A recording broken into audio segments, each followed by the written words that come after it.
ভূত ভূত বন্ধ করতেছে না, ভূত শব্দ আসে।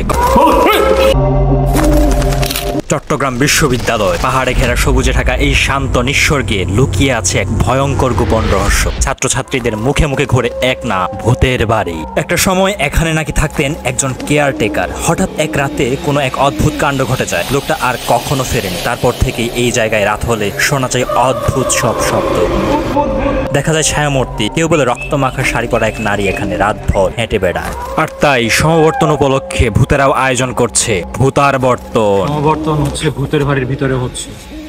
এখানে ভূতেরা খুব জাঁকজমক ভাবে করতেছে। রাত্রে ইউনুসও আসবে এখানে। তো ভূতের বাড়ি হচ্ছে জমজমা। আর কথার মধ্যে এখানে ইকো হয়।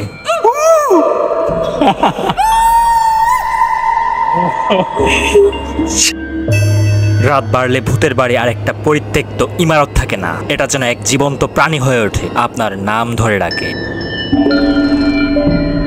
এখানে রাস্তাগুলো বোঝাই যায় না। আপনি যখন সিঁড়িগুলো চেঞ্জ করবেন অন্য রাস্তাটা কোন দিকে বুঝতে পারবেন না। এই যে আমি এই জায়গাটা ভুলে এসে বলছি, কি উদ্ভট। হ্যাঁ, মানে পুরাপুরি মুখোমুখি।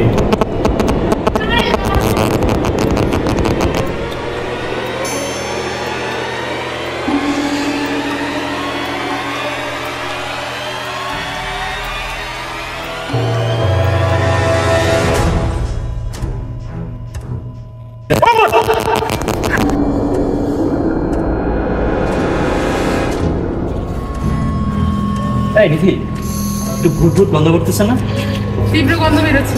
ভূত ভূত বন্ধ করতেছে।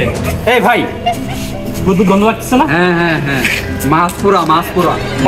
ভূত ভূত, এই যে ভূত, এই যে এই যে ভূত, এই যে ভূত, এই যে ভূত।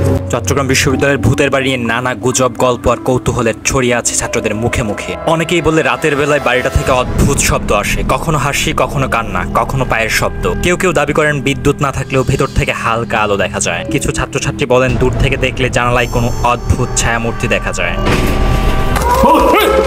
বাস্তবতা কি? বেশিরভাগ ক্ষেত্রে এসব গল্প অতিরঞ্জিত বা রসিয়ে বলা হয়। বিশ্ববিদ্যালয়ের পরিবেশ, বিশেষ করে রাতের নির্জনতা আর বনজঙ্গলপূর্ণ এলাকা, এসবই গা ছমছমে ভাব তৈরি করে। তবে এসব গল্পে একটা মজা ও রোমাঞ্চ আছে যা ক্যাম্পাস জীবনের অংশ হয়ে গেছে।